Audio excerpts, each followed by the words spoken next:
नमस्कार। मैं astrologer palmist नील नरेंद्र आपके पाम का एनालिसिस कर रहा हूँ, जो कि इस प्रकार से है। जब भी हम किसी पाम का एनालिसिस करते हैं तो सबसे इम्पोर्टेंट होता है पाम का structure, placement of finger and thumb, और स्किन की जो क्वालिटी होती है और स्किन का कलर यानी पाम का कलर, ये बहुत महत्वपूर्ण रोल प्ले करता है। तो देखिए, अगर मैं यहाँ पर बात करूँ तो आपका पाम जो है वो बेसिकली जो इसकी कैटेगरी है वो रेक्टेंगल कैटेगरी है। रेक्टेंगल कैटेगरी के पाम जो होते हैं उनमें इस बात का बहुत फर्क पड़ता है कि प्रारब्ध के अनुसार आपका भाग्य कैसा है, क्योंकि यहाँ पर आपके एफर्ट्स उतने काम नहीं आते जिन्हें हम कहते हैं कि आप जो प्रयास करते हैं उसके कंपैरिजन में आपका प्रारब्ध जो है वो चाहे शुभ हो चाहे अशुभ हो, वो ज़्यादा महत्वपूर्ण रोल प्ले करता है ऐसी कंडीशन में। तो निश्चित तौर पर यहाँ पर आपका प्रारब्ध क्या होगा ये बहुत इम्पॉर्टेंट है। सेकेंडरी, पाम का जो कलर है that is the combination of red and white. Means कि आपका पाम जैसे इस पोर्शन में ये रेड है, यहाँ पर अगर मैं बात करूँ तो ये वाइट है, ये पोर्शन रेडिश है, ये पोर्शन वाइट है, मतलब पैचेस है। जब भी पाम का कलर इस तरीके से होता है यानी कि सिमेट्रिकल ना होकर पैचेस में हो, तो ऐसी सिचुएशन के अंदर व्यक्ति को सबसे बड़ी जो प्रॉब्लम होती है वो प्रॉब्लम होती है मूड स्विंग की। देखिए, मूड स्विंग का मतलब होता है जहाँ पर व्यक्ति को खुद भी पता नहीं चलता कि आखिर उसका मूड खराब किस वजह से हुआ है। देखिए, मूड स्विंग को इसीलिए ज्योतिष में अच्छा नहीं माना जाता।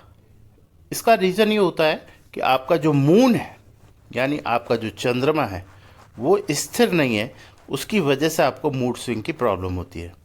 और मूड स्विंग में कई बार ऐसा भी होता है आपके साथ कि आपको खुद को ही पता नहीं चलता कि आपका जो मूड खराब हुआ है वो किस वजह से हुआ है, और साथ में ये मूड जो है ऑटोमेटिकली कुछ समय बाद अपने आप ठीक भी हो जाता है विदाउट एनी एफर्ट्स। अब देखिए, अगर मैं इस पाम में एक जो दूसरी इंपॉर्टेंट चीज़ है वो ये है कि पाम जो है वो बहुत पफी पाम है। पफी पाम का मतलब क्या होता है? गद्देदार। पफी पाम है। पफी पाम के अंदर सबसे बड़ी प्रॉब्लम ये होती है कि ऐसी स्थिति के अंदर जो सन होता है वो एसोसिएट हो जाता है राहु के साथ, और जब सन राहु के साथ एसोसिएट होता है तो लाइफ जो होती है वो इनस्टेबल हो जाती है। इनस्टेबल यानी कि लाइफ के अंदर सर्टेनिटी नाम की चीज़ ख़त्म हो जाती है। तो लाइफ यानी सन और राहु का जो कॉम्बिनेशन है वो ऐसी स्थिति के अंदर आपको लाइफ को स्टेबल नहीं होने देता। आपकी लाइफ के अंदर लगातार होप और सौरो, खुशियाँ और दुख, परेशानियाँ, ये जो चीज़ है ना, ये क्रम कभी भी ख़त्म नहीं होता, लगातार चलता है। यानी लगातार आप बहुत समय तक अपने आप को खुश नहीं रख सकते। ये सिचुएशन क्रिएट होती है। और दूसरा, कुछ चीज़ें आपके जीवन में ऐसी होती हैं जो आपके खुद की समझ से बाहर होता है। यानी आप खुद सोचते हैं कि आखिर जीवन में मेरे साथ ऐसा हो क्यों रहा है। तो this is the main thing जो ये कॉम्बिनेशन बताता है। सेकेंडरी, आप देखेंगे कि आपका जो फेट लाइन है, फेट लाइन जो है वो आपकी यहाँ से चलती है और यहाँ पर रुक जाती है, यानी इस लाइन पर। उसके बाद ये फेट लाइन यहाँ चलती है। तो यहाँ पर बीच में ये हल्का स्वरूप फेट लाइन का दिखाई दे रहा है, लेकिन ये प्रोमिनेंट नहीं है। इट मीन्स ये चीज़ क्लियर हो गई कि योर लक जो है ना, हमारा जो भाग्य होता है जिसे हम फेट भी कहते हैं, यानी वो हमारे फेवर में नहीं है। यानी लक जो है वो हमें सपोर्ट नहीं करेगा पूरे जीवन भर। साथ में यहाँ पर मार्स और मार्स का मतलब होता है, देखिए मैं आपको बताता हूँ कि ये कॉम्बिनेशन कौन सा है जिसकी मैं चर्चा कर रहा हूँ। यहाँ पर आप देखिएगा कि ये जो मार्स इतना पोर्शन आप देखेंगे तो आप देखेंगे ये ओवर डेवलप्ड हो रहा है। ओवर डेवलप का मतलब होता है हाथ के बाकी पोर्शन के कंपैरिजन में ये एक्स्ट्रा डेवलपमेंट है, इसका मतलब ओवर डेवलप्ड है। और ख़ास तौर से अगर मैं बात करूं तो ये पोर्शन अगर आप देखेंगे तो ये ओवर डेवलप्ड की श्रेणी में आता है। साथ में ये लिमिट से ज़्यादा नीचे की ओर एक्सटेंड हो गया। ऐसी स्थिति के अंदर आपका जो चंद्रमा होता है वो खराब हो जाता है। और चंद्रमा खराब होना मतलब सभी ग्रहों का की शुभता में कमी आना। इससे आपको जीवन में एंजाइटी, घबराहट, बेचैनी, डिप्रेशन, माइल्ड डिप्रेशन, इस तरीके की समस्याएं आपके जीवन में बढ़ जाएंगी। इसमें ये चीज़ मैं आपको बता दूं कि हो सकता है कि आपको परमानेंट इसका कोई इफेक्ट नहीं हो, लेकिन आप इससे पीड़ित रहेंगे। क्योंकि चंद्रमा इतना जब इंस्टेबल हो जाता है तो व्यक्ति के अंदर दो चीज़ें हो जाती है। एक तो उसे शक करने की बीमारी हो जाती है, यानी वहम। अच्छा, वहम का यहाँ मतलब ये है कि उसके मन के अंदर ऐसे विचार आते हैं जो वास्तव में सच नहीं होते। इसको हम बोलते हैं वहम या शक, यानी उस चीज़ के बारे में सोचना जो वाकई सच नहीं है। तो इसको ये जो टेंडेंसी है वो इस तरीके के मून के अंदर क्रिएट हो जाती है।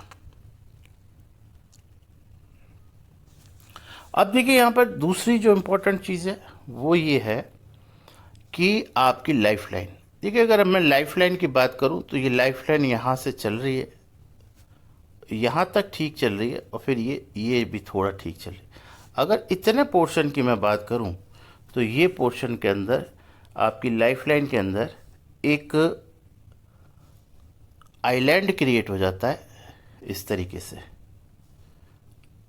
आइलैंड जो है उसका फॉर्मेशन जो बन रहा है वो मैं आपको बताता हूँ। आपके हाथ में जो फॉर्मेशन है वो यहाँ पर है। ये इस तरीके से हाथ पर लाइफलाइन के अंदर आइलैंड का क्रिएट होना, ये फिजिकल यानी शारीरिक दृष्टिकोण से बिल्कुल भी ठीक नहीं है। और ये बहुत लंबा है। लंबे का मतलब इसका जो टाइम है वो बहुत ज़्यादा है। मतलब अगर मैं कैलकुलेशन के हिसाब से देखूं तो ये 10 से 12 साल का पीरियड है, यानी 10 to 12 ईयर। यानी इस दौरान, अच्छा ये एग्जैक्ट एज आएगी कब वो भी मैं आपको बता दूंगा। इस एज के दौरान आपको शारीरिक परेशानियां होंगी, यानी आप शरीर से परेशान रहेंगे। इसलिए आपको इस दौरान यानी इस समय से पहले ही आपको प्रयास करना चाहिए कि आपको कोई ऐसी बीमारी ना हो जिसकी वजह से आपको इतनी लंबी परेशानी उठानी पड़े। ये एक तरीके से आपको एक सावधानी बरतने का संकेत है, तो आपको इसका खास ख्याल रखना चाहिए। अब देखिए दूसरी चीज यहां पर,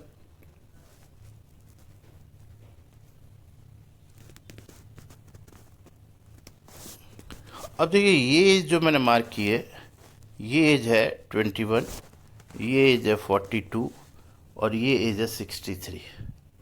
तो आप समझ सकते हैं कि आप इसको डाइवर्सिफाई करेंगे तो ये लगभग कौन सी एज आएगी। यानी यहाँ पर ये होता है 42 और ये होती है 63। इसका आधा अगर हम करें तो ये हो गया 50। यानी कि अगर मैं ये कहूँ कि ये आप लगभग जब 52 साल के होंगे तब आपको ये प्रॉब्लम आएगी। वहाँ से ये प्रॉब्लम होनी शुरू होती है। ये अप्रॉक्सीमेट एक टेंटेटिव आइडिया है, दिस इज़ नॉट कन्फर्म्ड, क्योंकि ये जो हाथ के ऊपर जब हम इस तरीके से एक वीडियो बनाते हैं तो इसमें समय की कैलकुलेशन जो है थोड़ी ऊपर नीचे हो सकती है। लेकिन ये जो वीडियो है ये आपके लिए एक मार्गदर्शन के रूप में है कि यानी कि आप अपनी बहुत सी चीज़ों का अगर ख्याल रखें जैसे जैसे हम बताते हैं तो निश्चित तौर पर उसमें आपको लाभ होगा। अब देखिए सबसे बड़ी चीज़ जो आपको और नोट करनी है वो ये करनी है कि आपकी मार्स लाइन यहाँ से शुरू होती है।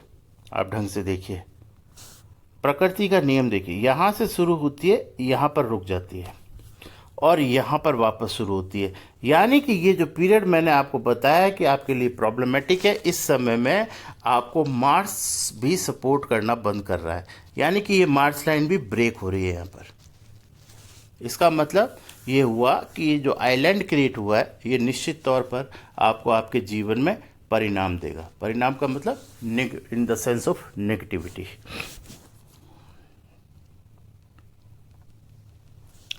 दूसरी चीज़, अगर मैं बुद्ध पर्वत की यहाँ पर बात करूँ तो यहाँ पर देखिए, अगर यहाँ पर जो लाइन बनी हुई है उसके आधार पर मैरिज लाइफ के बारे में मैं आपको ये कहना चाहता हूँ कि योर मैरिज लाइफ आपके जीवन में कभी भी आपको खुशियाँ यानी कि हैप्पीनेस आपको नहीं देगी, बिकॉज ये आपके भाग्य में नहीं है। इस बात को मैं थोड़ा शॉर्ट ही समझाऊंगा क्योंकि ज़्यादा इसको एक्सप्लेन करने से कोई मतलब नहीं है। बात सिर्फ इतनी सी है कि this is not the part of your life, यानी कि वैवाहिक जीवन का सुख आपकी ज़िंदगी का हिस्सा नहीं है। साथ में एक बात मैं आपको और कहना चाहता हूँ कि ये जो लाइन है, ये आपकी लाइफ लाइन है, ये आपकी माइंड लाइन है, ये आपकी हार्ट लाइन है। देखिए, तीनों रेखाओं का इस तरीके से इस तरफ एक साथ घुस जाना और साथ में इन दोनों के बीच में गैप होना, ये व्यक्ति को कभी कभी, मैं हमेशा तो नहीं कहता, व्यक्ति को एरोगेंट बनाता है। यानी व्यक्ति के विचार जो होते हैं वो बड़े एग्रेसिव हो जाते हैं। ये टेंडेंसी व्यक्ति के जीवन में व्यक्ति को बहुत बड़े नुकसान तक भी लेकर जा सकती है। तो यहाँ पर इस चीज़ से आपको बचना होगा। और ये कारण बनता है किसका? मार्स का और मून का और राहु का।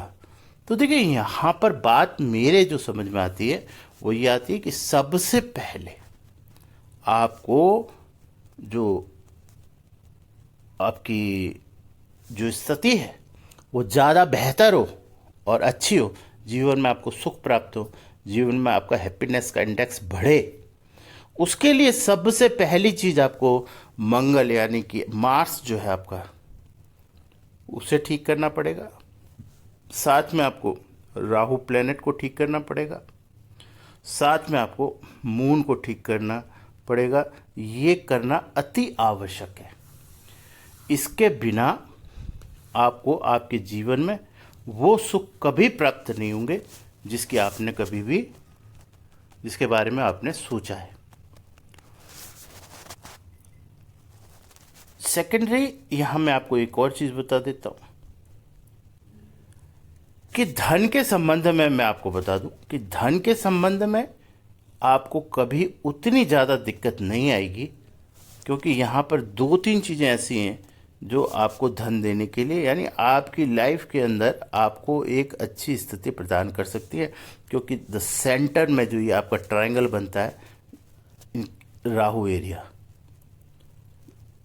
ये एक अच्छी चीज़ है जो आपको जीवन में कभी, कहने का मतलब है द मनी आपको मिल सकती है कहीं से और वो पैसा आपके जीवन में आपके काम आ सकता है।